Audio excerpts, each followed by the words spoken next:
Now imagine you build that house for her. You move in, you have kids together, and then suddenly you get the whole family. And then things start going very, very badly. Fights start. Fights not only start, but they intensify. Manipulations happen.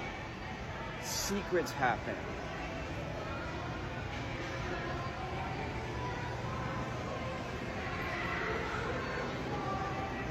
Bitterness and resentment start happening. Suddenly, her entire personality changes. She starts going out later and later. So you try to do the noble thing. You try to take her to the doctor, but she doesn't want to go to the doctor.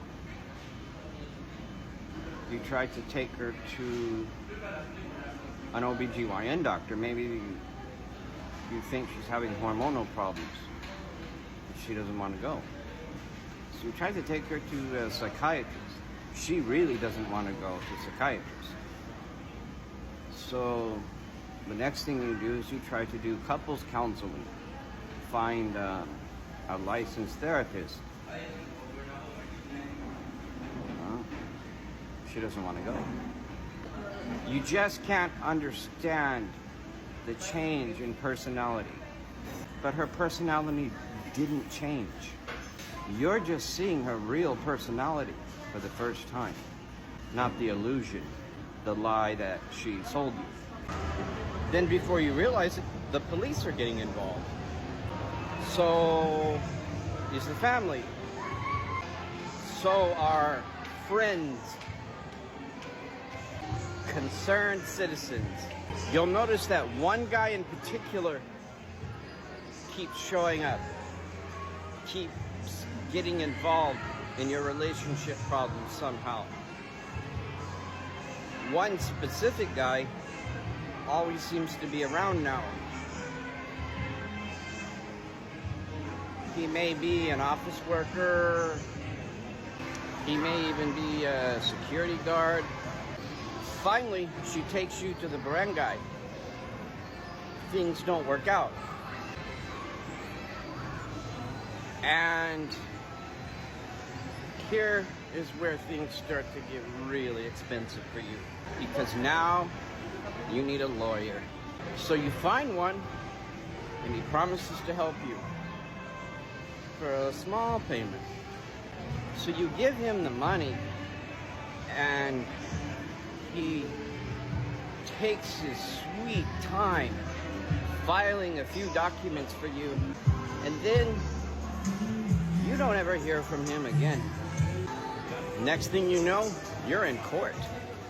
Only nobody bothered to notify you that you had a court hearing. So you get arrested.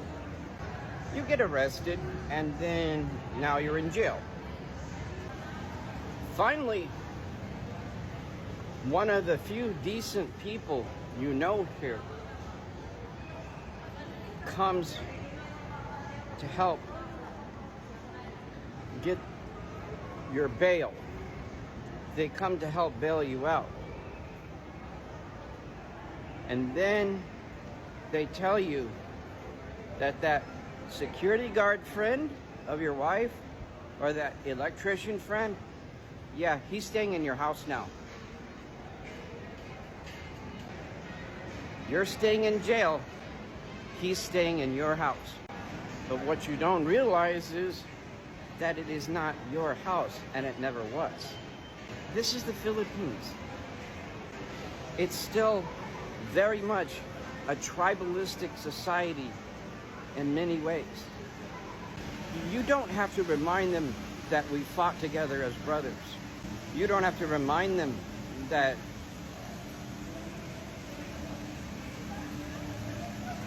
we fought for their freedom and their sovereignty. You don't have to remind them that we welcomed them into our country and gave them jobs and opportunities that they would never have here. They know this already. They don't care. They know, they just don't care. Buddy, you're not part of the tribe. You're just a dog to them. A means to an end. Now she has you in court for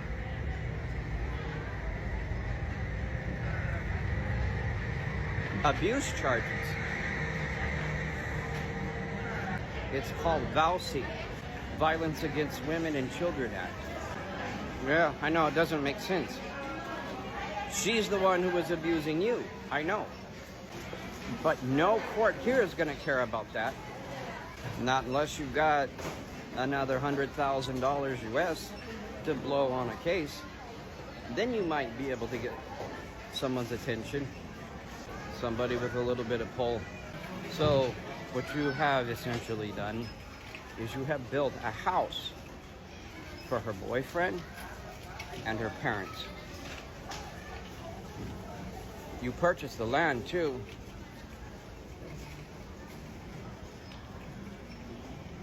That concerned citizen that was always around trying to help,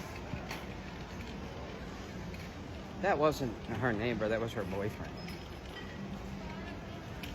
So while you're sitting in jail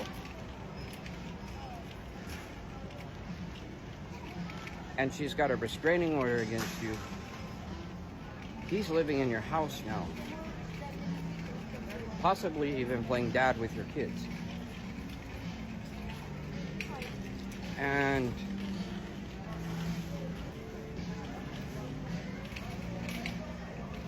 her parents are just fine with this. In fact, they like him better. They prefer him. He's younger. He speaks their language. He's one of their countrymen. He grew up in their local community. And they already have what they want out of you, so now they prefer their daughter to be with this guy.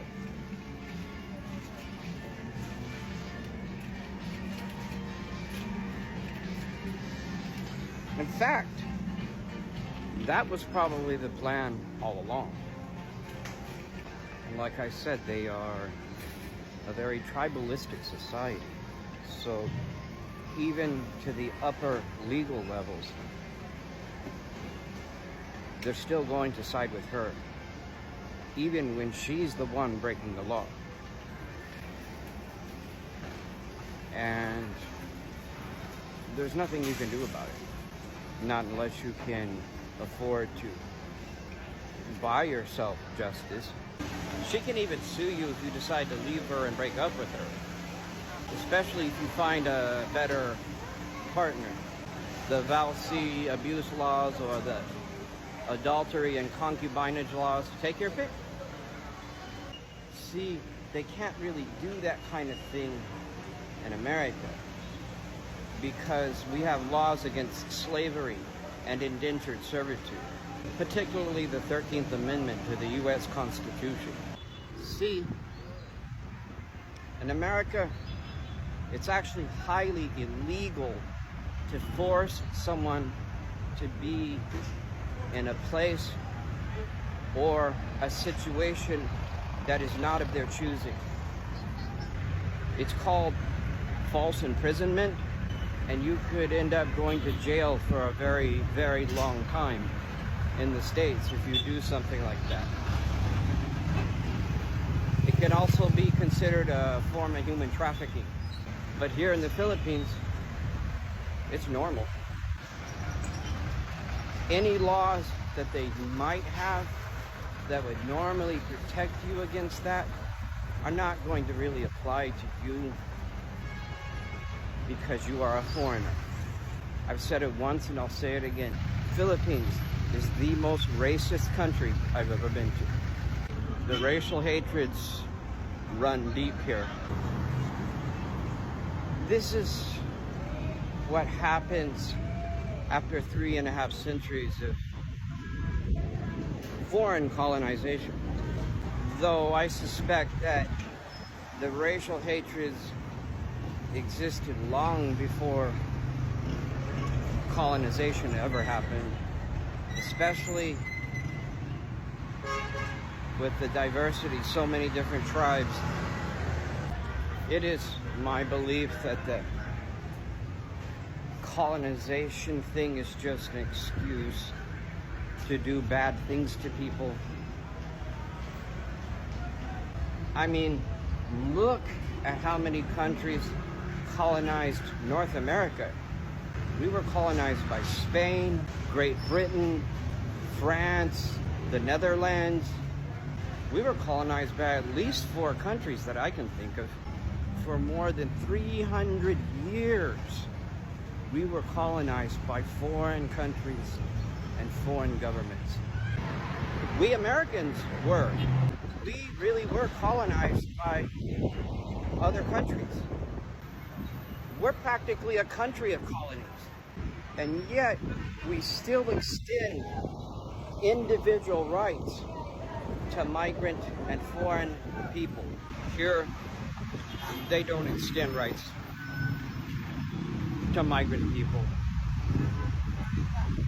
Even if you have lawful permanent residency, even if you're a SRRV holder or